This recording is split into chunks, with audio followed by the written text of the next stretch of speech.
ഈ സമ്മേളനം നിങ്ങളെല്ലാവരും ഇവിടെ ഒരുമിച്ച് കൂടിയിട്ടുള്ളത് പുതുതായി മുജാഹിദ് പ്രസ്ഥാനത്തിൻ്റെ ആശയം സ്വീകരിച്ച് എത്തിയിട്ടുള്ള പണ്ഡിതന്മാരെ അവരുമായി ബന്ധപ്പെടുവാനും അവരുടെ പ്രസംഗങ്ങൾ കേൾക്കുവാനുമാണ്. അപ്പൊ പുതുതായി മുജാഹിദ് പ്രസ്ഥാനം സ്വീകരിച്ച പണ്ഡിതന്മാരെ വന്നൊക്കെ പണ്ഡിതന്മാരാണെന്നാണ് ഈ എ പി അബ്ദുൽ ഖാദർ മൗലവി പറയും. പിന്നെ അവരെ പ്രസംഗം കേൾക്കാൻ അവരായിട്ട് ബന്ധപ്പെടാൻ, അതിന്റെ ഈ ബന്ധപ്പെടൽ എനിക്ക് മനസ്സിലായില്ല. അങ്ങനെ ഒരു പണ്ഡിതന്മാരായിട്ട് ബന്ധപ്പെടാൻ പറ്റുമോ? എന്തിനാണ് കൈമടക്ക് വാങ്ങാനോ? എന്തിനാണ് ഈ ബന്ധപ്പെടൽ? ഉറുക്ക് വാങ്ങാനോ? മന്ത്രിക്കാനോ? എന്ത് ബന്ധപ്പെടലാണ് നിങ്ങൾക്ക് എന്ത് ബന്ധപ്പെടലാണ്? ഇരിക്കട്ടെ. എന്നാൽ അതിന്റെ ശേഷം പറയുന്നത് ഇനി പണ്ഡിതനെ കാണിച്ചു തരാം. ഇവിടെ വന്ന ഒരു ഭയങ്കര പണ്ഡിതനെ കാണിച്ചു തരാം. അയാൾ തന്നെ പറയുന്നത് തലപ്പാവ് അല്ല, തലപ്പാന്നാ പറയുന്നത്. തലപ്പ വെച്ചാ പിന്നെ മുസ്ലിംമാർക്ക് എന്തും പറയാ. വന്ന പണ്ഡിതനൊന്ന് കണ്ടോളി. വരട്ടെ നമ്മളെ തലപ്പ. ഇങ്ങനെയുള്ള സമ്പ്രദായങ്ങളാണ് കണ്ടുവരുന്നത്. ഒരു പണ്ഡിതനാണ് കാലം മുസ്ലിംമാരുടെ ബഹുമാനത്തിനോ ആദരവിനോ ഏത് ഖുറാഫിത്തരം പറഞ്ഞു കൊടുത്താലും പാവപ്പെട്ട ജനങ്ങളെ വിശ്വസിച്ചും കൈമടക്കം കൊടുക്കും. അതുപോലെ നൂലോദലും മന്ത്രിക്കലും എന്തിനു വേണ്ടിയാ? ലാ ഇലാഹ ഇല്ലല്ലാഹ് ഉൾക്കൊള്ളുന്ന മനുഷ്യന് നൂലിന്റെ ആവശ്യമുണ്ടോ?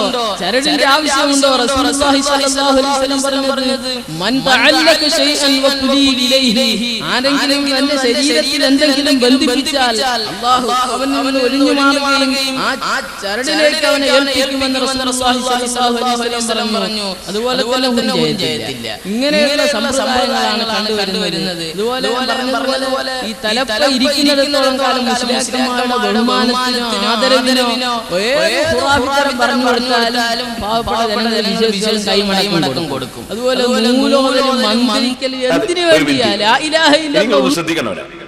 ഇതാണ് ഒരു വലിയ പണ്ഡിതൻ. എനിക്ക് സുന്നിന്ന് മാറിയിട്ട് വന്നൊരു വലിയ എ പി അബ്ദുൽ ഖാദർ മൗലവി ഒരു വലിയ പണ്ഡിതൻ കിട്ടിയില്ലേ മൗലവിക്ക്? എന്നാ ആ പണ്ഡിതൻ പറഞ്ഞത് നിങ്ങൾ കേട്ടോ? മൻ തഅല്ലഖ ശൈഅൻ ഉകില ഇലൈഹി എന്ന ഹദീസ് അതാ വായിച്ചത് വകുലി ഇലൈഹി. മനസ്സിലായോ? അതെ, മറ്റേ മൗലവി എഴുതി കൊടുത്തത് പക്ഷേ ഹർക്കത്തിട്ട് കൊടുത്തില്ല. ഹർക്കത്തിട്ട് കൊടുക്കാതെ വായിക്കാൻ കഴിയോ ഈ പിള്ളേർക്ക്?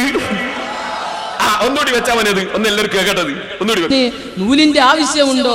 ചരടിന്റെ ആവശ്യമുണ്ടോ? റസൂലുള്ളാഹി സ്വല്ലല്ലാഹു അലൈഹി വസല്ലം പറഞ്ഞത് മൻ തഅല്ലക ശൈഅൻ വഖുലി ഇലൈഹി, ആരെങ്കിലും തന്റെ ശരീരത്തിൽ എന്തെങ്കിലും ബന്ധിപ്പിച്ചാൽ അല്ലാഹു അവനിൽ ഒഴിഞ്ഞു മാറുകയും ആ ചരടിലേക്ക് അവനെ ഏൽപ്പിക്കുമെന്ന് റസൂലുള്ളാഹി സ്വല്ലല്ലാഹു അലൈഹി വസല്ലം പറഞ്ഞു.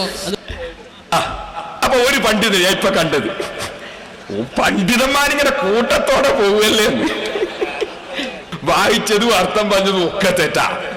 കാരണം ഏതോ ഒരു പിള്ളേരെ കൂട്ടിക്കൊണ്ടു വന്നതാണ്. ഏറ്റവും വലിയൊരു തലപ്പ തലേനൊരു സാധനം കെട്ടിയ പണ്ഡിതനാവോ? അങ്ങനെയാണെങ്കിൽ നമ്മളെ പ്രധാനമന്ത്രി എത്ര വലിയ ആലുവാ? മൻമോഹൻ സിംഗിനോട് ഫത്തുവല്ല മൂപ്പരോടല്ലേ ചോദിക്കേണ്ടത്? ഇങ്ങനെ ആയിപ്പോയല്ലേ മുജാഹിദീങ്ങൾ. ഇവിടെ തന്നെ ഒരു അധ്യക്ഷൻ നാണി ഹാജി, നാണില്ല ഇയാൾക്ക് ഞങ്ങൾക്ക് മനസ്സിലാകത്തത്. എ പി അബ്ദുൽ ഖാദർ മൗലവി വലിയ പണ്ഡിതന്മാരായിട്ട് കൊണ്ടുവന്നാണ് ഇവിടെ കുണ്ടോട്ടിയിലെ. ഇനി ഇവര് സുന്നത്ത് ജമാഅത്ത് വന്നു എന്നല്ലേ പറഞ്ഞത്? എനിക്ക് കേട്ടോളൂ, വേറൊരു ചങ്ങാതി പറയുന്നു ഞങ്ങളൊക്കെ NDF ആയിരുന്നു.